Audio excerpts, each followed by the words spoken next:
The woman in the faded denim jacket sits alone in the back row. Her hands won't stop shaking.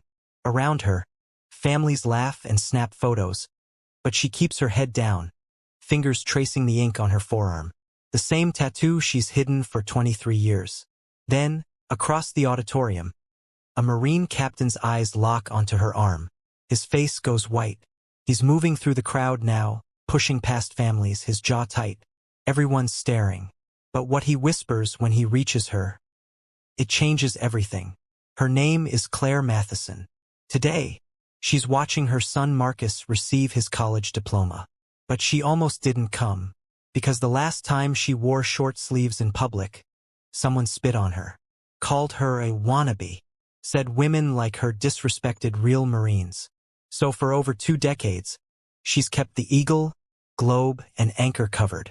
Long sleeves, even in summer, even at her own son's events. But Marcus begged her, "Mom, please, just this once. I want you there." So she came. And in the May heat, she made a choice. She rolled up her sleeves. The tattoo sits just below her elbow. Black ink, fading now. Beneath the emblem, Fallujah 2004. Most people don't notice, but Captain Derek Hayes notices, because he was there. 2nd Battalion, 1st Marines. And he remembers something the news never reported. He's walking toward her now. Claire sees him coming. Her stomach drops. Here it comes. Another confrontation. Another accusation. She starts to stand to leave, but he's already there. His dress blues are immaculate. Ribbons covering his chest. He's not smiling. "Ma'am." His voice is rough. "That tattoo. Where did you get it?" The families around them have gone quiet. Phones are up. Recording. Claire's face burns. She knew this was a mistake. But something in his eyes stops her from running. It's not anger. It's something else. "I earned it," she whispers. "Earned it." A woman nearby scoffs. "Marines earn that." Not what?" Hayes cuts her off. His tone is ice. "Not the Navy corpsman who ran into gunfire to pull my men out? Not the medic who took shrapnel to her spine and still kept working." He turns back to Claire. His eyes are wet now. "Doc Matheson?" The auditorium has gone completely silent. Claire's throat closes. No one's called her that in years. After her medical discharge. After the surgeries, the PTSD, the spiral into poverty that cost her everything. She stopped thinking of herself as document. She became invisible. Just another struggling single mom in a town that never asked questions. But Hayes remembers. Checkpoint 7. November 12th. "I was the lance corporal you dragged behind that wall. You told me." His voice cracks. "You told me to look at you. Only at you. Not at my leg." "Your leg was gone," Claire says softly. The memory floods back. The heat, the screaming, the arterial spray that wouldn't stop. "But you were gonna make it. I promised you.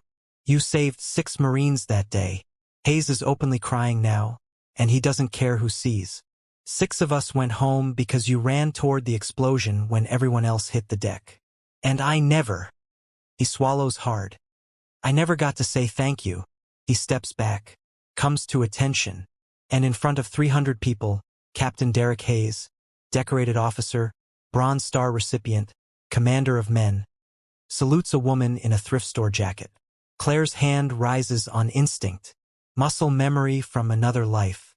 They hold the salute. Time stops. Then the auditorium erupts.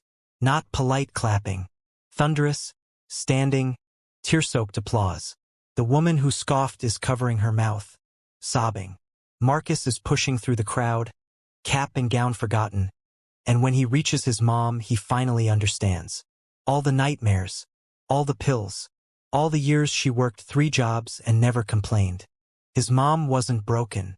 She was a hero who never got her parade. Hayes reaches into his uniform, pulls out something small. His Corpsman Combat Action ribbon, the one he carries everywhere. "I've been holding on to this," he says.